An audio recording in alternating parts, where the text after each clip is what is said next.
Start rolling. எத்தனையோ custodial deaths திமுக ஆட்சியில் நடந்திருக்கு. லத்தி எல்லாம் உடையுது, வாயில் மிளகாத்தூளை போடுறாங்க, ஆணுறுப்புல மிளகாத்தூளை போடுறாங்க, அட்டின்னு அடிச்சு செத்தே போகிறான் அஜித்குமார். இந்த கட்சி ஏன் இரண்டாவது முறை எப்போதுமே ஆட்சிக்கு வந்ததில்லை என்று நீங்கள் எப்போதாவது யோசித்திருக்கிறீர்களா? இந்த காவல்துறையை கட்டுப்படுத்த முடியாத, கட்டுப்படுத்த அதிகாரமற்ற, கட்டுப்படுத்த திறனற்ற ஒரு முதல்வரை பொம்மை முதல்வர் என்று சொல்லாமல் வேறு எப்படி சொல்வது? காவல்துறையை ஒரு கூலிப்படையாகத்தான் திமுக அரசு இந்த 5 ஆண்டுகளாக பயன்படுத்தி வந்திருக்கிறது என்பதை பல்வேறு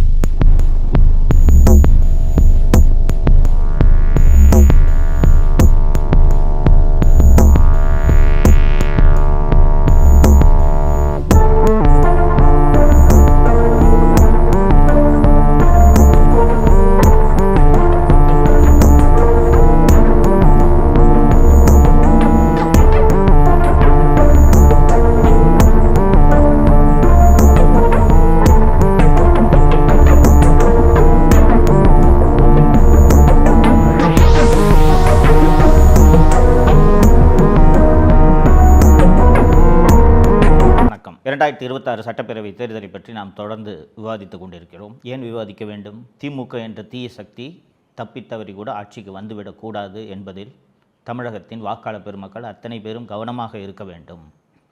அதனால் கடந்த 5 ஆண்டு கால ஆட்சியில் நடந்த அவலங்களை தொடர்ந்து மீண்டும் மீண்டும் உங்களுக்கு நினைவுபடுத்துவதற்காகத்தான் உங்களோடு நான் உரையாடி கொண்டிருக்கிறேன். தோழர்களே, 1949 திராவிட முன்னேற்ற கழகம் தொடங்கப்பட்டது. பவள விழா கொண்டாடி கொண்டிருக்கிறது அந்த கட்சி. 75 ஆண்டு ஆகிவிட்டது. இந்த கட்சி ஏன் இரண்டாவது முறை எப்போதுமே ஆட்சிக்கு வந்ததில்லை என்று நீங்கள் எப்போதாவது யோசித்திருக்கிறீர்களா? திரிணாமுல் காங்கிரஸ் புதிதாக தொடங்கப்பட்ட கட்சி. தொடர்ந்து 4வது முறையாக மம்தா பானர்ஜி மேற்கு வங்கத்தை ஆண்டு கொண்டிருக்கிறார். பிஜேபி பல மாநிலங்களில் மீண்டும் மீண்டும் ஆட்சிக்கு வந்து கொண்டிருக்கிறது. அண்ணா திராவிட முன்னேற்ற கழகம் 2011 மற்றும் 2016 ஆகிய 2 தேர்தல்களிலும் மாபெரும் வெற்றி பெற்று தொடர்ந்து தமிழகத்தை 10 ஆண்டுகள் ஆட்சி செய்தது. ஆனால் இந்த திமுக மட்டும் ஏன் ஒரு தேர்தலில் கூட, ஒரு ஆட்சி முடிந்த பிறகு இரண்டாவது முறை ஏன் அவர்கள் ஆட்சிக்கு வருவதில்லை என்பதை யோசித்திருக்கிறீர்களா? என்ன காரணம்னா, ஆட்சிக்கு வந்ததும் இவர்களுக்கு ஏற்படக்கூடிய இந்த அகம்பாவம் என்பது நினைத்து பார்க்கவே முடியாது. அவ்வளவு அராஜகத்தில் ஈடுபடுவார்கள். இதனால்தான் 96 வெற்றி பெற்று ஆட்சி அமைத்தார்கள். 2001 மிகப்பெரிய தோல்வியை அடைந்தார்கள். 2006 ஆட்சி அமைத்தார்கள். 2011 எதிர்க்கட்சி அந்தஸ்தை கூட பிடிக்க முடியாத அளவுக்கு மாபெரும் தோல்வியை சந்தித்தார்கள். அதுபோன்ற ஒரு அராஜக ஆட்சி தான் 2021 முதல் இப்போது வரை நடந்து கொண்டிருக்கிறது.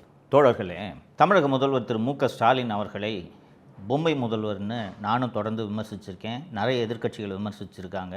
எதிர்க்கட்சி தலைவர் திரு எடப்பாடி பழனிசாமி அவர்கள் பல்வேறு பொதுக்கூட்டங்களில் அவரை பொம்மை முதல்வர் என்று தான் அழைக்கிறார். ஏன் பொம்மை முதல்வர் என்ற பெயர் அவருக்கு வந்தது என்பதை நீங்கள் தெரிந்து கொள்ள வேண்டும். ரொம்ப முக்கியம் அது. தோழர்களே, 19 ஏப்ரல் 2022 அன்று சென்னை செக்ரட்டரியேட் காலனி போலீஸ் ஸ்டேஷனில் ஒரு கஸ்டோடியல் டெத்து நடக்குது. விக்னேஷ் என்கிற விக்னா, சுரேஷ் என்கிற ஜொல்லு சுரேஷ், இவங்க 2 பேரையும் சந்தேகத்தின் அடிப்படையில் இரவு ரோந்தில் இருக்கக்கூடிய காவலர்கள் ஸ்டேஷனுக்கு கூட்டிகிட்டு போகிறாங்க. இந்த விக்னேஷ் என்கிற விக்னா யாருன்னு பார்த்தீங்கன்னா, பீச்சில் குதிரை ஓட்டுறவன். பீச்சில் இந்த போனீங்கன்னா அந்த குழந்தைங்களெல்லாம் குதிரையில் ஒரு ரவுண்டு அடிச்சுட்டு வருவாங்கள்ல, அந்த வேலை செய்கிறவன். அப்போ எவ்வளோ ஏழையாக இருந்திருப்பான். அவனை கூட்டிகிட்டு போகிறாங்க ஸ்டேஷனுக்கு. காலையில் இந்த விக்னேஷ் என்கிற விக்னா இறந்துடுறான். அப்போது சென்னை மாநகர ஆணையராக திரு சங்கர்ஜிவால் அவர்கள் இருக்கிறார். இறந்த உடனே எல்லா ஊடகங்களும் இந்த செய்தியை கவர் பண்ணல. இந்த நியூஸை மூடி மறைப்பதற்கு காவல்துறை கடுமையான முயற்சி செய்தது. பத்திரிகையாளர் திரு ஷபீர் மற்றும் சவுக்கு மீடியா இந்த விஷயத்தை வெளியில் எடுத்து, இது இந்த மாதிரி கஸ்டோடியல் டெத்து, போலீஸ் அடித்து கொண்டு இருக்காங்க அப்படின்ற இந்த விஷயத்தை சமூக வலைத்தளங்கள் மூலமாக பரவுகிறது. அப்போது சட்டப்பேரவை நடந்து கொண்டிருக்கிறது. சட்டப்பேரவையில் எதிர்க்கட்சி தலைவர் திரு எடப்பாடி பழனிசாமி அவர்கள் இதை பேரவையில் எழுப்புறாரு, சிறப்பு விவாதமாக எழுப்புறாரு. இந்த மாதிரிங்க செக்ரட்டரியேட் காலனியில் ஒருத்தரை அடித்து கொண்டுட்டதாக சொல்கிறாங்க அப்படின்னு சொன்ன உடனே முதலமைச்சர் சட்டப்பேரவையிலேயே பதில் சொல்கிறார். முதலமைச்சர் அல்லது எந்த துறை அமைச்சர்களாக இருந்தாலும் இந்த மாதிரியான விஷயங்களுக்கு பதில் சொல்லும்போது யார் அந்த பதிலை தயாரித்து கொடுப்பார்கள் என்றால் சம்பந்தப்பட்ட துறையின் அதிகாரிகள் தயாரித்து கொடுப்பார்கள். இந்த விஷயத்தில் அப்போது சென்னை மாநகர காவல்துறை ஆணையராக இருந்த திரு சங்கர் ஜிவால் அவர்கள் ஒரு அறிக்கையை தயாரித்து கொடுக்கிறார். என்னென்னா, இந்த 2 பேரையும் சந்தேகத்தின் அடிப்படையில் கூட்டிகிட்டு வந்து நைட்டு லாக்கப்பில் வச்சுருந்தோம். காலையில் டிஃபன் வாங்கி கொடுத்தோம். வயிற்று வலிக்குதுன்னு சொன்னான் இந்த விக்னேஷ். அவனை வயிற்று வலின்னு சொன்ன உடனே உடனடியாக பக்கத்தில் இருக்கிற மருத்துவமனைக்கு கூட்டிகிட்டு போனால் அங்கே போனால் இறந்துட்டான்னு சொல்லிட்டாங்க என்று சொல்கிறார். காலை உணவு சாப்பிட்ட பின் விக்னேஷுக்கு திடீரென்று வாந்தி வலிப்பு வந்திருக்கிறது. உடனே அருகில் இருக்கக்கூடிய தனியார் மருத்துவமனைக்கு அவரை கொண்டு சென்றிருக்கிறார்கள். அங்கிருந்து மேல் சிகிச்சைக்காக கீழ்ப்பாக்கம் அரசு மருத்துவமனைக்கு கொண்டு செல்லப்பட்டிருக்கிறார். ஆனால் அங்கு அவரை பரிசோதித்த மருத்துவர்கள் அவர் இறந்த நிலையில் கொண்டு வரப்பட்டதை தெரிவிச்சிருக்கிறார். இறந்து போன அந்த விக்னேஷோட உடல் அரசு மருத்துவர்களால் போஸ்ட்மார்ட்டம் உடற்கூராய்வு செய்யப்படுகிறது. அந்த உடற்கூராய்வில் உடம்பு முழுக்க காயம் இருக்கிறது என்று மருத்துவர்கள் சான்றிதழ் அளிக்கிறார்கள். 13 காயங்கள், லத்தியாலும் மற்ற ஆயுதங்களாலும் அடித்ததற்கான 13 காயங்கள் இருக்கிறது என்று அரசு மருத்துவர்கள் அறிக்கை கொடுத்து விடுகிறார்கள். அதை மூடி மறைக்க முடியாதுல்ல, ஏன்னா போஸ்ட்மார்ட்டம் வீடியோ எடுப்பாங்க, அதனால் மூடி மறைக்க முடியாது. இருக்கிறத டாக்டர்ஸ் கொடுத்துட்டாங்க. மறுநாள் அசெம்பிளியில் திருப்பி படிக்கிறார் முதல்வர். 2 நாள் கூட கேப் இல்லை, மறுநாள் இது போல் விக்னேஷோட உடலை உடற்கூராய்வு செய்தோம். அந்த உடற்கூராய்வில் 13 காயங்கள் இருந்ததுன்னு தெரிய வந்துச்சு. நான் உடனே சிபிசிஐடி விசாரணைக்கு உத்தரவிட்டுட்டேன். என்னுடைய ஆட்சியில் காவல்துறை இப்படி அத்துமீறுவதை நான் அனுமதிக்க மாட்டேன் அப்படின்னு 2 நாள் கழித்து இதே முதல்வர் அசெம்பிளியில் சொல்கிறாரு. 1 வாரம் 10 நாள் கூட இல்லை, மறுநாளே. ஆக விக்னேஷ் மரணம் தொடர்பாக சட்டப்படியான அனைத்து நடவடிக்கைகளையும் முறையாக அரசு எடுத்து வருகிறது என்பதை இந்த மாமன்றத்திற்கு நான் தெரிவித்துக் கொள்கிறேன். தோழர்களே, மு.க. ஸ்டாலின் ஒரு சீஃப் மினிஸ்டர் இல்லைங்களா?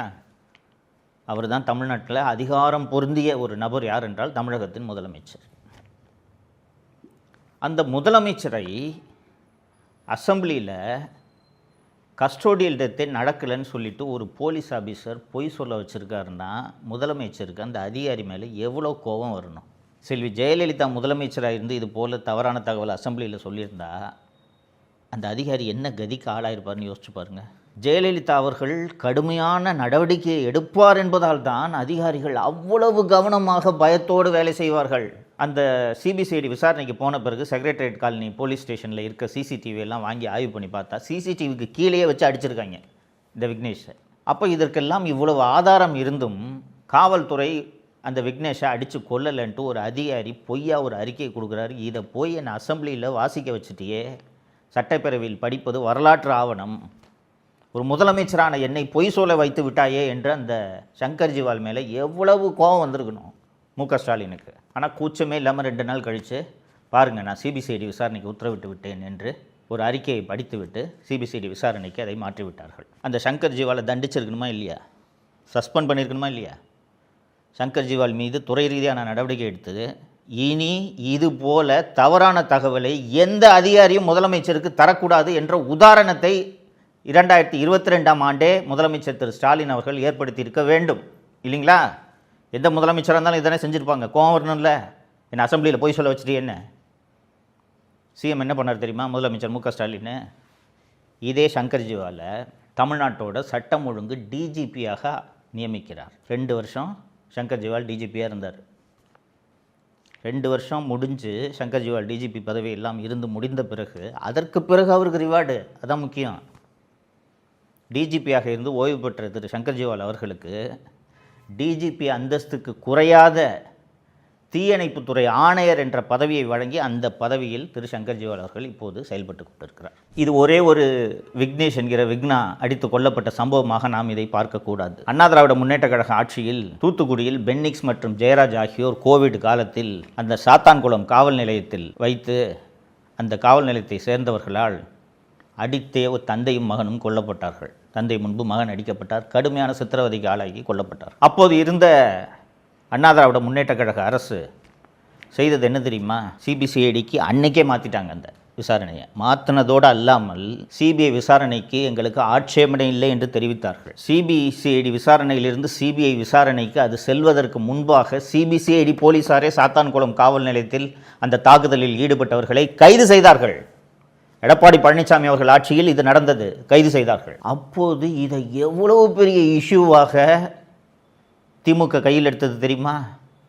மிகப்பெரிய போராட்டத்தை செஞ்சாங்க. திமுக எம்பி கனிமொழி அந்த வீட்டிலே போய் உட்காந்துக்கிட்டாரு. முதலமைச்சர் ஸ்டாலின் போனார், உதயநிதி போனார், அத்தனை பேரும் போனாங்க. அப்போ உங்கள் ஆட்சியில் இப்படி நடக்குது, நீங்கள் எவ்வளவு கடுமையான நடவடிக்கை எடுக்க வேண்டும். அதற்கு பிறகு எத்தனையோ கஸ்டோடியல் டெத்ஸு திமுக ஆட்சியில் நடந்திருக்கு. 27 ஜூன் 2025 சிவகங்கை மாவட்டம். அங்கே ஒரு பத்திரகாளி கோயில் இருக்குது. அந்த கோவிலுக்கு செக்யூரிட்டியாக ஒருத்தன் இருக்கான், அஜித் குமார் அந்த பையன் பேர்.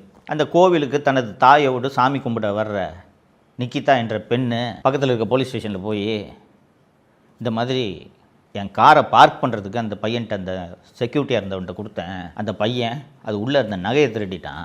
நகை எப்போ திருட்டு போச்சுன்றது எங்களுக்கு தெரியும். நான் போகிற வழியில் நான் காரை நிறுத்தி செக் பண்ணேன். செக் பண்ணும்போது என் நகை காணா போச்சுன்றது எனக்கு தெரிய வந்துச்சுன்னு போய் போலீஸ் ஸ்டேஷனில் கம்ப்ளைண்ட் கொடுக்குறாங்க. அந்த புகார் உண்மையாக கூட இருக்கலாம். ஃபஸ்ட்டு வேலை என்ன? எஃப்ஐஆர் பண்ணுமா இல்லையா? எஃப்ஐஆர் கூட பதிவு செய்யாமல் காவல் நிலையத்தைச் சேர்ந்த மானாமதுரை சப்டிவிஷன் டிஎஸ்பியாக இருந்த திரு சண்முகசுந்தரம் அவர்களோட ஸ்பெஷல் டீம் எந்த ஸ்பெஷல் டீமாக இருந்தாலும் ஒரு சப் இன்ஸ்பெக்டர் கீழே தான் ஸ்பெஷல் டீம் இயங்கும். அன்றைக்கி sub inspector leave. Sub inspector கூட இல்லாமல் 5 காவலர்கள் மட்டும் சேர்ந்து எஃப்ஐஆர் கூட இல்லாமல் அந்த அஜித்குமாரை கூட்டிகிட்டு போய் கோயிலே வச்சு அடிக்கிறாங்க. லத்தியெல்லாம் உடையுது. வாயில் மிளகாத்தூளை போடுறாங்க, ஆணுறுப்பில் மிளகாத்தூளை போடுறாங்க. அட்டின்னு அடித்து செத்தே போகிறான் அஜித்குமார். அண்ணா திராவிட முன்னேற்ற கழகம் தான் இந்த வழக்கை சிபிஐ விசாரணைக்கு மாற்ற வேண்டும் என்று மதுரை உயர்நீதிமன்ற கிளையில் வழக்கு தொடுத்து உயர்நீதிமன்றம் இதை சிபிஐ விசாரணைக்கு மாற்ற வேண்டும் என்று உத்தரவிட்டது. அதற்கு பிறகு சம்பந்தப்பட்ட காவலர்கள் எல்லாம் கைது செய்யப்பட்டு சிபிஐ முதல் கட்ட குற்றப்பத்திரிகை தாக்கல் செய்திருக்கிறது. அடுத்து இப்போது சிபிஐ கடைசியாக தாக்கல் செய்த அறிக்கையில் நகையே காணா போல நிகிதா கொடுத்த கம்ப்ளைண்ட் போய் கம்ப்ளைண்ட்டுன்னு தெரிய வந்துருச்சுன்ட்டு சிபிஐ விசாரணை அறிக்கையில் தெரிவிச்சிருச்சு. தோழர்களே, திமுக ஆட்சியினாலே அராஜகம்ன்ட்டு நான் தொடக்கத்தில் சொன்னேன்.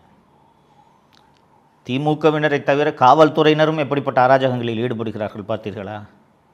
நான் இப்போ சொன்னது விக்னேஷ் என்கிற விக்னா மற்றும் அஜித்குமார் ஆகியோர் இந்த 2 விவகாரங்களையும் ஒரு உதாரணத்துக்காக சொன்னேன். இது போல் பல்வேறு கஸ்டோடியல் டெத்ஸு இந்த 5 ஆண்டுகளில் நடந்திருக்கிறது.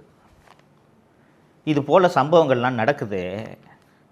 சம்பந்தப்பட்ட காவல்துறையினருக்கு கடுமையான தண்டனையை வழங்குவேன் என்று முதலமைச்சர் கடுமையாக இரும்பு கரம் கொண்டு நடவடிக்கை எடுத்திருந்தால் இப்படி இத்தனை அப்பாவிகள் செத்திருப்பார்களா? ஒருத்தன் பீச்சில் குதிரை ஓட்டுறவன் விக்னேஷ், இன்னொருத்தன் கோவிலில் செக்யூரிட்டி, ப்ரைவேட் செக்யூரிட்டி கார்டு 12,000 சம்பளம் வாங்குவான். அவன் செய்யாத திருட்டுக்காக 5 காவலர்கள் அவனை அடித்தே கொள்கிறார்கள் என்றால் காவல்துறைக்கு எந்த அளவுக்கு துணிவு வந்திருக்கிறது? இந்த காவல்துறையை கட்டுப்படுத்த முடியாத, கட்டுப்படுத்த அதிகாரமற்ற, கட்டுப்படுத்த திறனற்ற ஒரு முதல்வரை பொம்மை முதல்வர் என்று சொல்லாமல் வேறு எப்படி சொல்வது? சாதாரண பொதுமக்களுக்கு பாதுகாப்பே கிடையாது தோழர்களே.